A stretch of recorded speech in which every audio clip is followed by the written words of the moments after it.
Hello, and welcome to the How I Tested That podcast. I'm your host, David J. Bland. I'm an author and advisor, and I'm fascinated with testing early-stage ideas. I've helped companies all around the world, and in this podcast, I connect with entrepreneurs and innovators who had the courage to test their ideas with real people in the market, with sometimes surprising results. Please join us as we explore the ups and downs of experimentation together.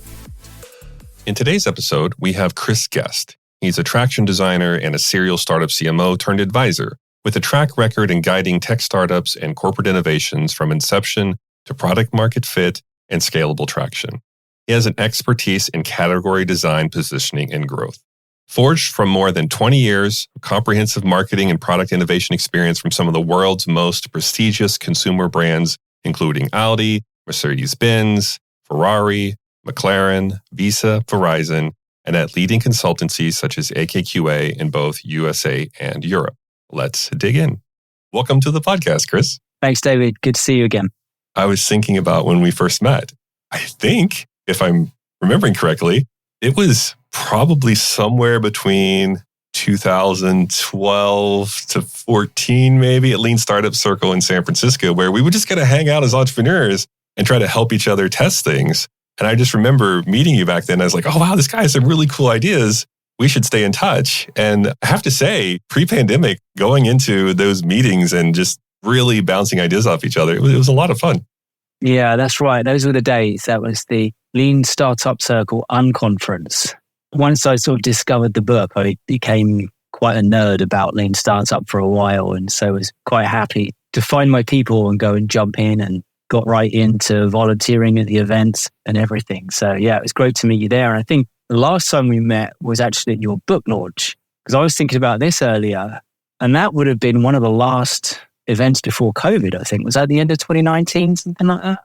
Yeah, launching a book right before COVID was an interesting experience. Lots of tests I ran during that. And I have to say, the airport bookstore strategies sound amazing on paper until everything shuts down and nobody flies. So it was a very interesting ride. Yeah, that's one of those things that you really can't predict or mitigate for, I guess.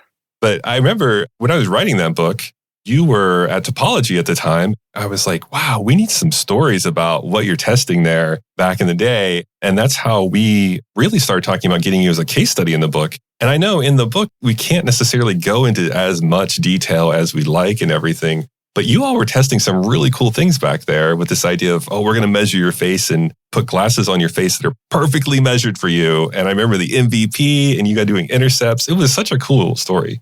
Yeah, well, it was a really cool technology and really different and unconventional as a startup, which is what I love. So it created an interesting testing case study because it was an interesting but also challenging topic to test. So we had a lot to learn. And so I really couldn't have found myself a better case study to test all of the theory that we'd read about and spoken about over all those meetings. You said something that always stuck with me. And we both wear glasses. Those of you listening, we're both wearing glasses.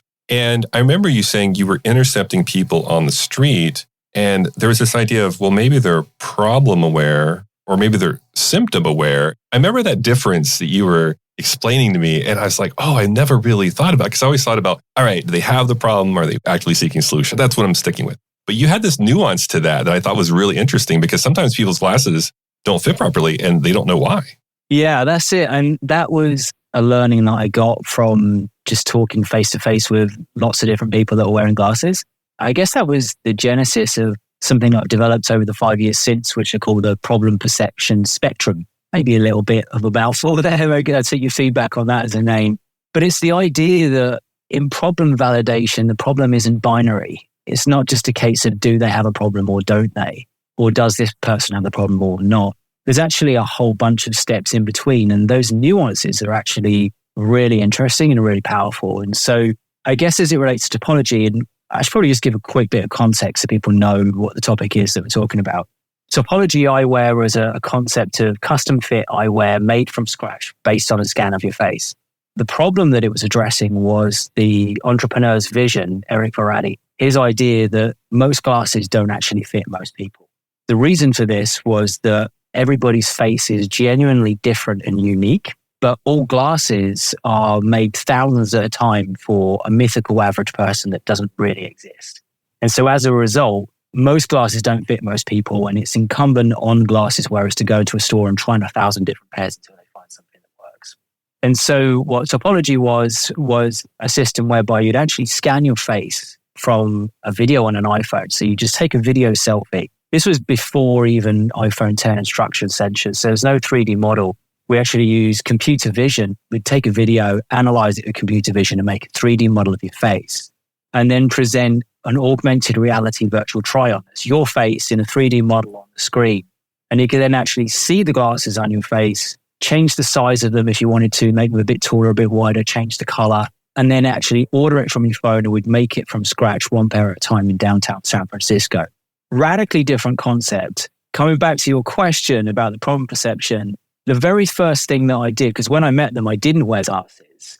And they were telling me the story about this is what people that wear glasses think. I'm like, do that? I don't know. I don't wear glasses. So the very first thing that I did was go out and spend a whole day walking around San Francisco, just stopping everybody that wore glasses and saying like, hey, tell me about wearing glasses. What do you hate about it? And see what people would say. And over the course of that, what I found was that people were aware of the symptoms, but not the problem. So you could say to someone, hey, do you have a problem finding glasses that fit? And they'd say no. So, oh, ever have a problem with glasses sliding down your nose? Oh, yeah. Do they ever pinch on your nose and make red marks? Oh, God, yeah. Do they ever pinch on your head and give you a headache? And then people are like, man, let me tell you how much wearing glasses sucks. But they didn't realize that it was because the glasses don't fit. And so there was an important difference that I realized straight away between knowing that they have the symptom of a problem and actually knowing what that problem is, which is obviously pivotal for how we position and talk about the problem.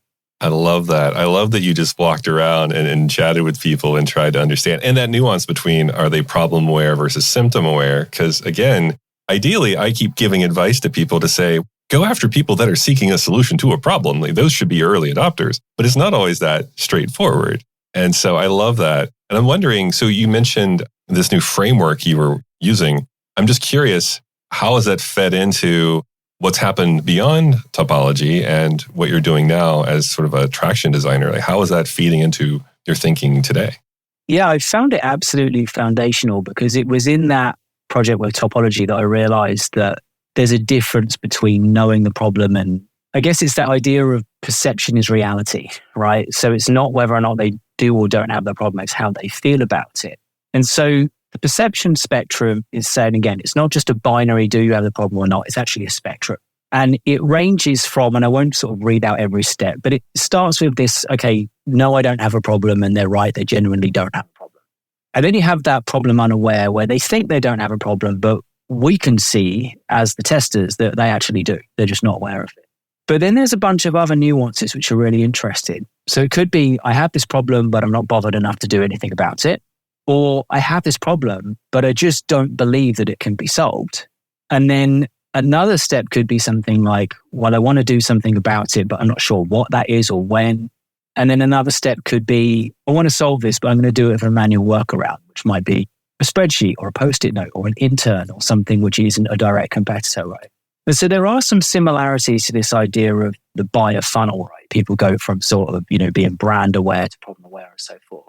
But it's critically about steps within their understanding of the problem.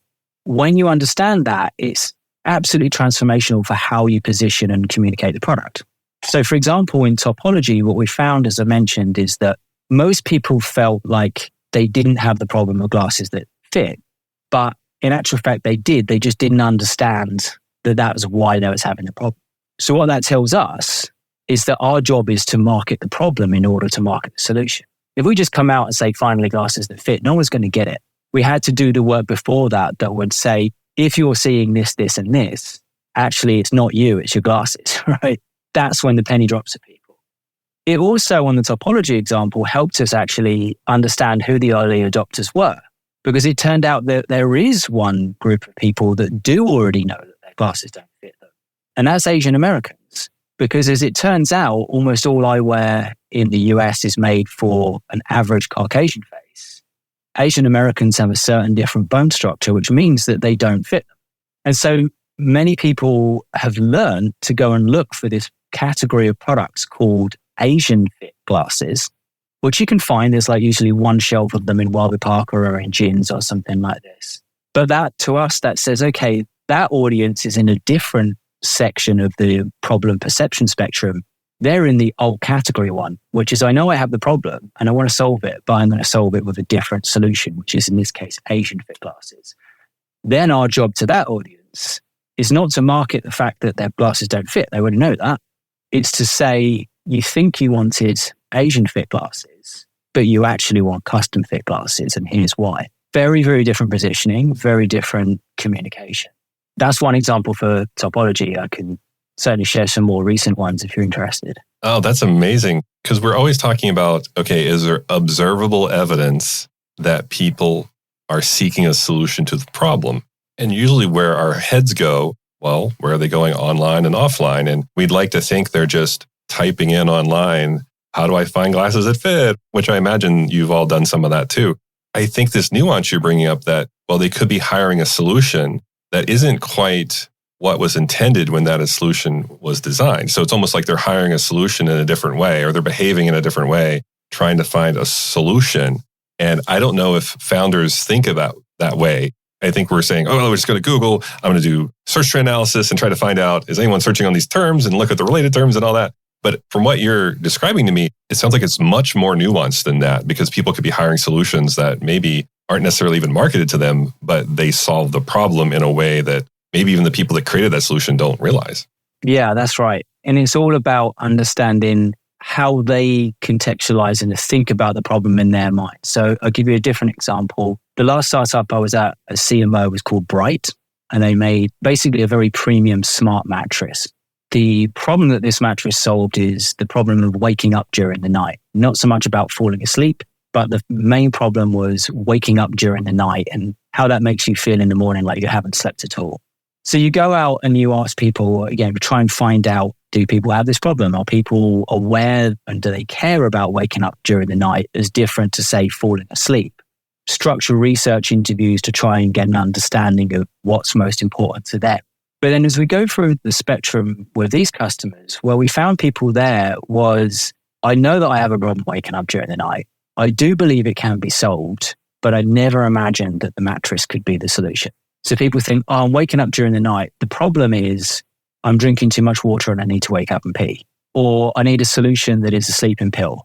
Or I need a new pillow or something like this. No one imagined that a mattress could do this. So we actually went a level deeper and found, okay, so when we presented to people, here's a mattress that can actually stop you waking up during the night. And it does it because we use AI to monitor your sleep in real time and adjust pressure by the inch. So if we see that there's a spot of pressure that might wake you up, we actually intervene and change pressure by the inch in order to stop you waking up.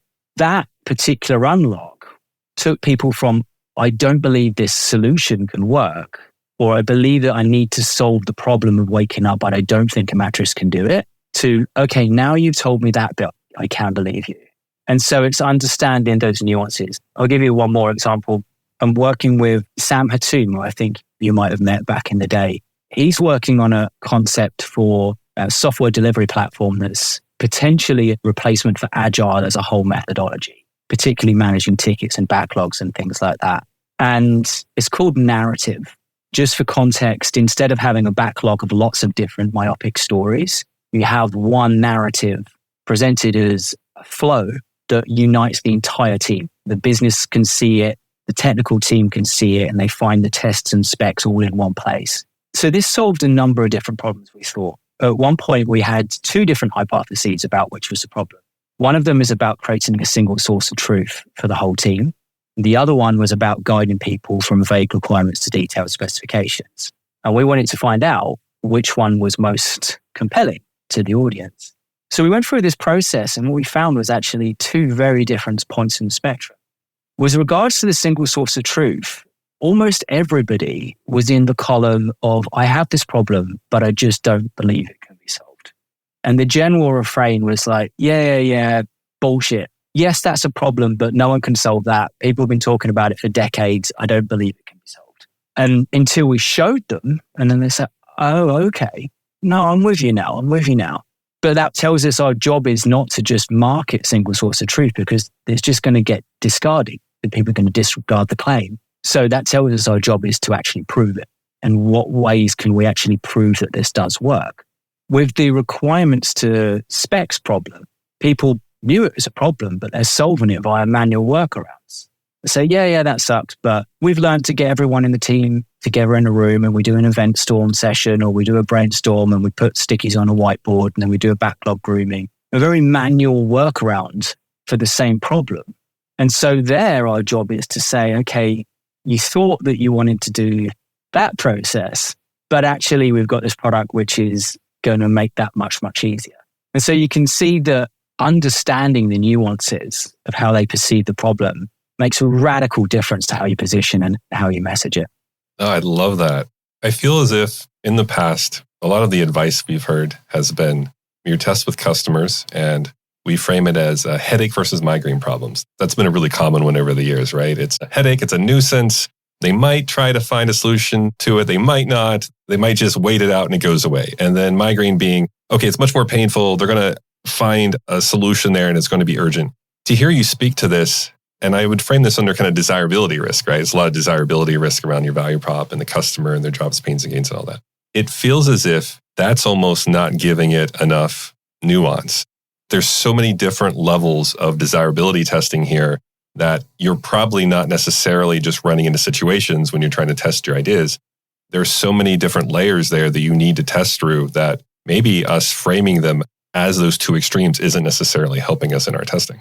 You're right. It's just that level of the extremity of the problem comes actually a step before understanding the perception at the point you choose the audience. And so what I mean by that is we start off, and when I work with clients now, I start off by trying to really understand what's the problem you're trying to solve.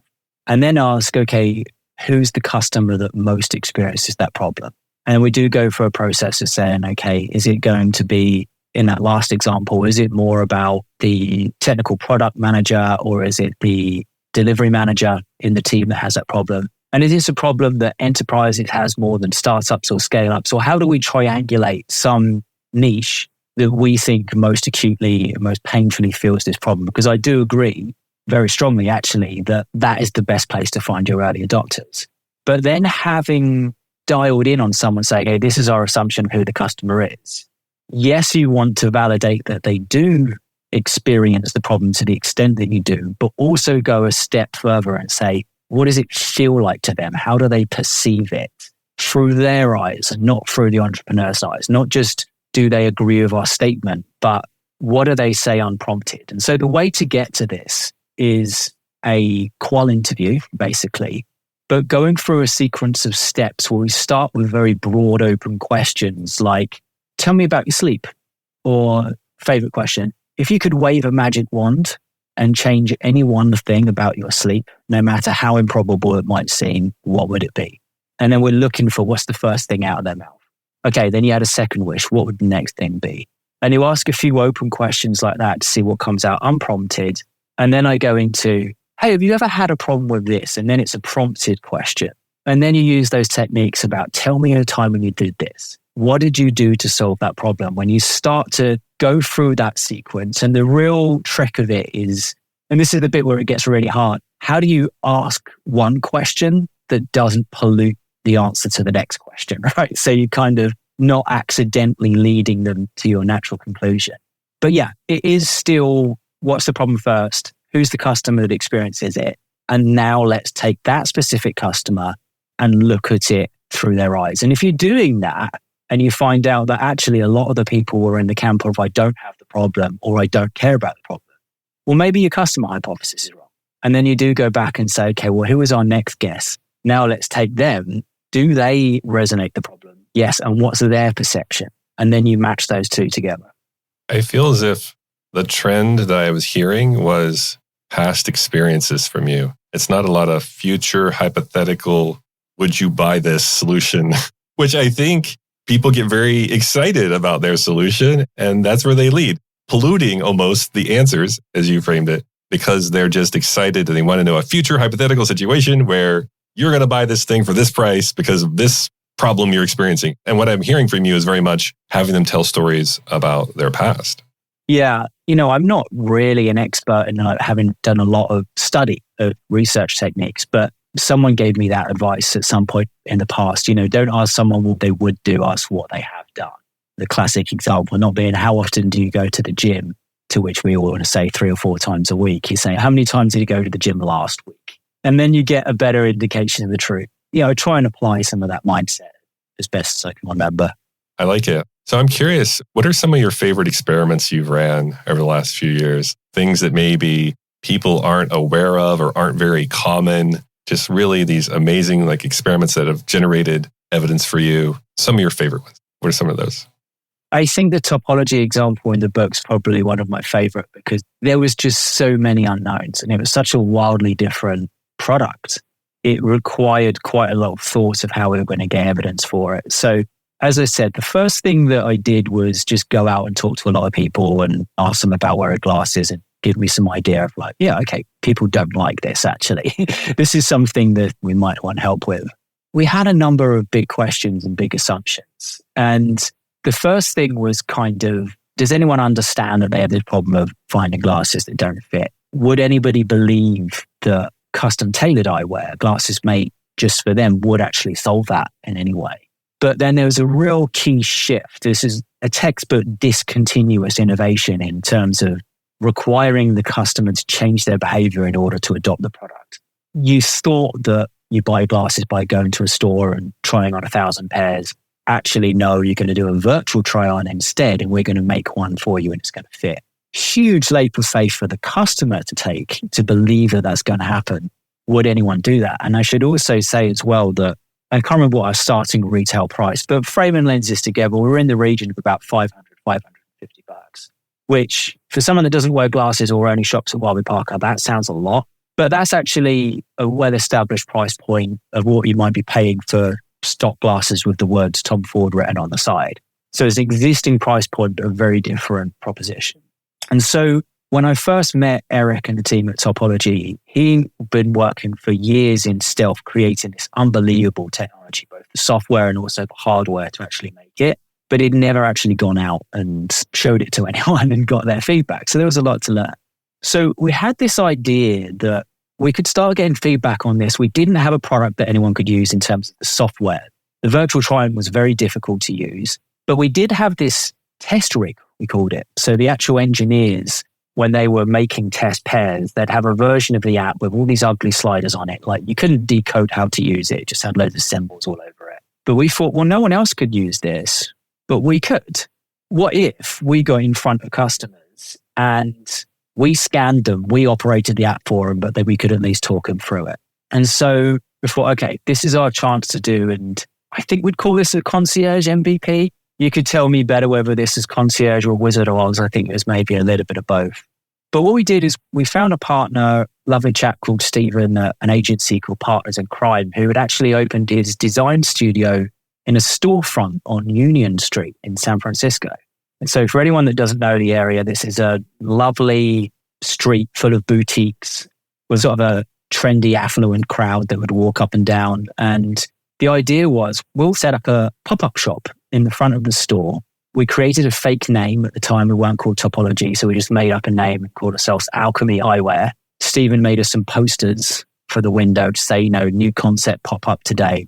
And what we did was set up in the store with Eric, the CEO, and Rob, the COO, and Jason, who was there as one of the engineers, and said, okay, you guys are operating the demos, and I'll go out and grab people and bring them in to come and have a look. Because it turns out if you want to do that in San Francisco, there's 2 things that are helpful. One is you say, I'm a startup founder working on a new concept, because then other San Francisco types want to stop and talk to you and find out what you're working on.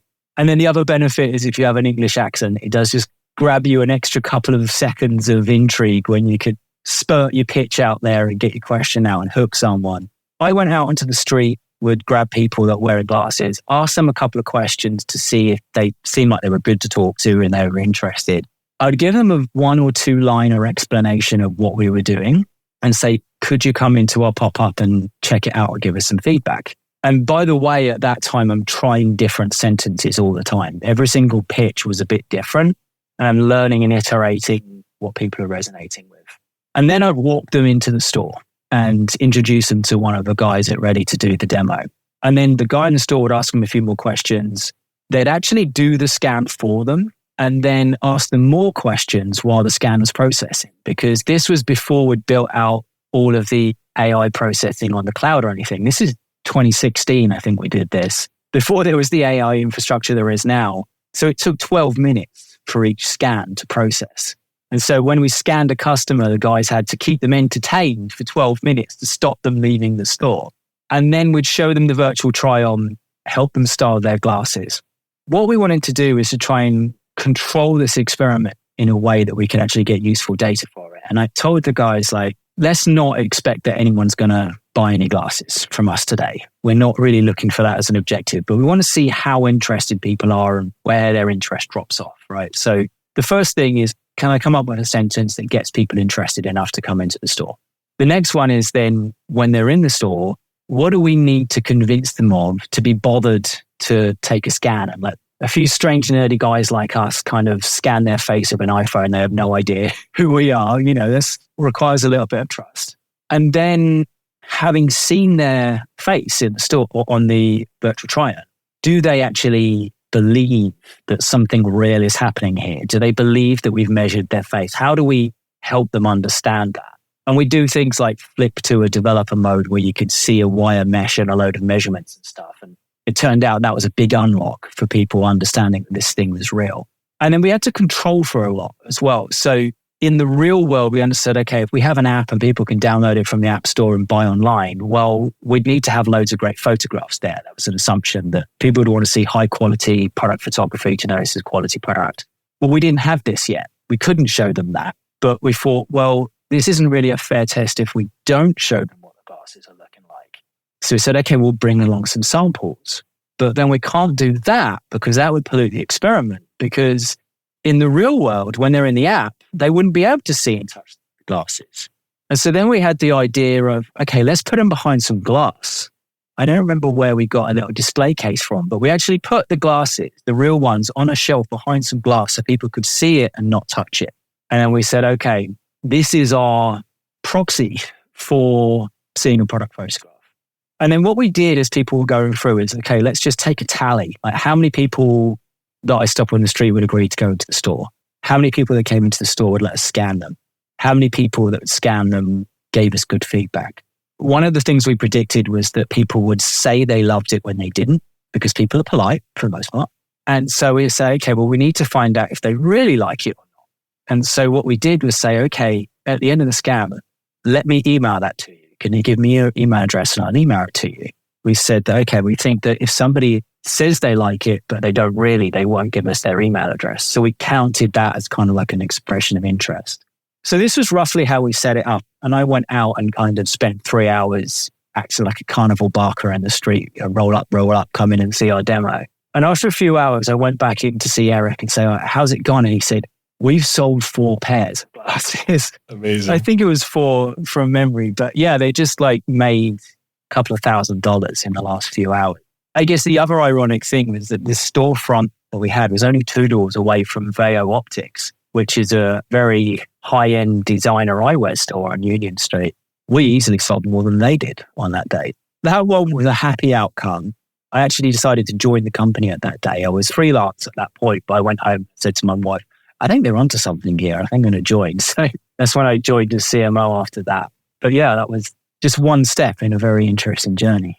I love how methodical you were, though. You're tracking how many people you're intercepting, how many people are greeting coming in, how many people are greeting get scanned, some kind of currency with, is there real interest trying to close the say-do gap? Because people, yes, will kind of nod and politely say they're interested, but then are they willing to give up anything, even if it's their email? I love that progression. That's such an amazing story. And it gives such much more color to it than what we were able to include in the book. So thank you so much for sharing that. It feels as if it was a lot of desirability testing there, maybe a little bit of viability. The viability wasn't the focus. It was more about, do people understand our value proposition and do they experience this problem enough and will they trust it? That trust, having a solution that works but people don't trust it, I imagine would be a very frustrating place to be in. Absolutely. And you're right, it was about desirability at that time. That was the biggest question. And we had actually, I should look, we've probably got a photo of it somewhere, but we did a David Bland assumptions mapping exercise with a piece of flip chart paper stuck to the side of a 5-axis CNC machine in the workshop in Bayview. We did it old school. We were legit. And that was the thing that rose to the top, was about, do people have the problem? Would they care about the solution? So it was pure desirability. After that point, it did flip into more of a mixture of feasibility and viability in parallel. The biggest risk for the product and the engineering side was, can we actually make this a great fit? Because it was hard. People say hardware is hard. That was really hard because they had this incredible technology using laser cutting and CNC machines that most of the eyewear industry didn't think was possible. The founder had created. And so he just needed to make loads and loads of pairs to make sure he had it dialed in. And so we were very quickly into, okay, we need orders. We need orders from real paying customers, not just friends. Because again, you make a pair of glasses for a friend and they're going to tell you that they love it because they haven't got the heart to tell you that they don't. But if you take $500 off someone, they're going to tell you if they don't like it. And so we wanted to get out, and I used Ash Moria. He has this framework in one of his books where you go through different orders of magnitude. So what do you need to go from 0 to 1? And then what do you need to go from 1 to 10, 10 to 100, 100 to 1,000, so forth. And so we said, okay, well, that was our experiment to see if we could go from 0 to 1, and we did. And so then it was like, okay, what are we going to do in order to go from 1 to 10? Exactly the same thing. There's no reason to change anything else. So we just did more pop-ups.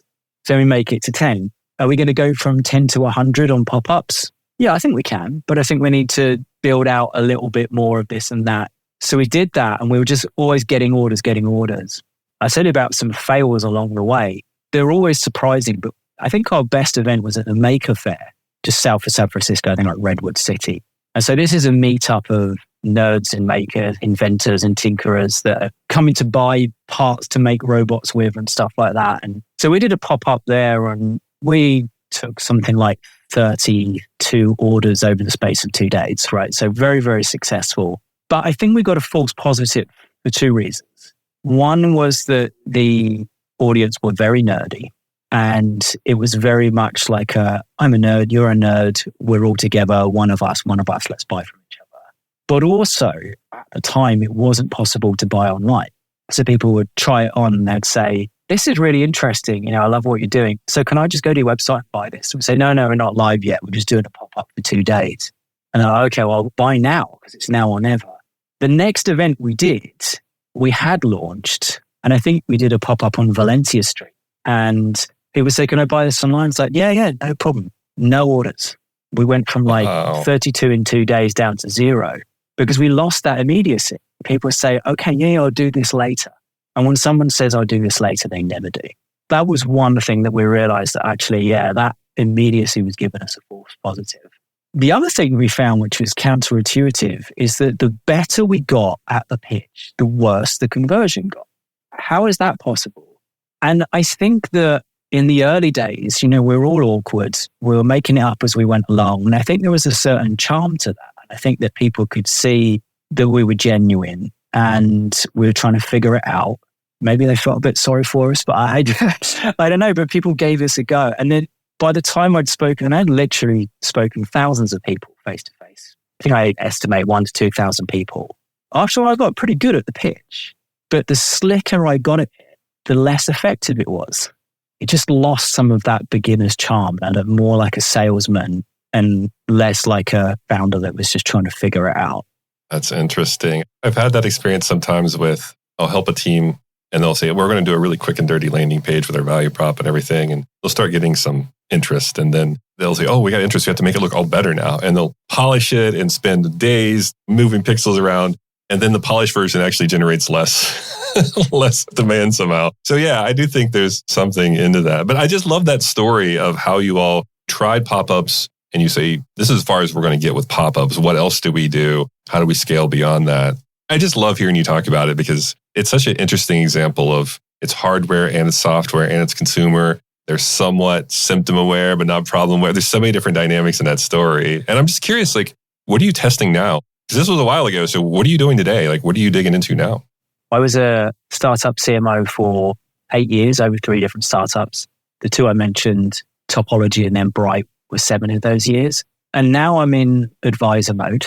I specialize in positioning for AI products and unconventional startups. And by unconventional, I mean startups are offering something that is radically different. It requires customers to change their behavior in order to adopt it, or it doesn't fit in any existing category of products, or it's just really exceptionally difficult to explain. I think when you're in that position, I mean, on one hand, that's where the really interesting stuff is. And at some point, that's maybe where the greatest value is created. But it just is really hard to get traction. That's kind of a common thread over a lot of what I've done. It's what I really enjoy, is figuring out those hard challenges. And I package this into a practice which I call traction design. Traction design is really approaching the problem that nowadays traction is the number one existential threat facing startups, I believe. Despite brilliant products, great innovators, too many startups die on the battlefield of traction. I was thinking that there's almost like 3 different acts of the trilogy, mapping to your kind of 3 circles of the Venn diagram. There was like the age of feasibility, where the biggest challenge was, could you build it? Because we didn't have the democratized technology infrastructure that we have now. And so it was worth someone tinkering for a year in their garage to make sure they could build the thing they wanted to.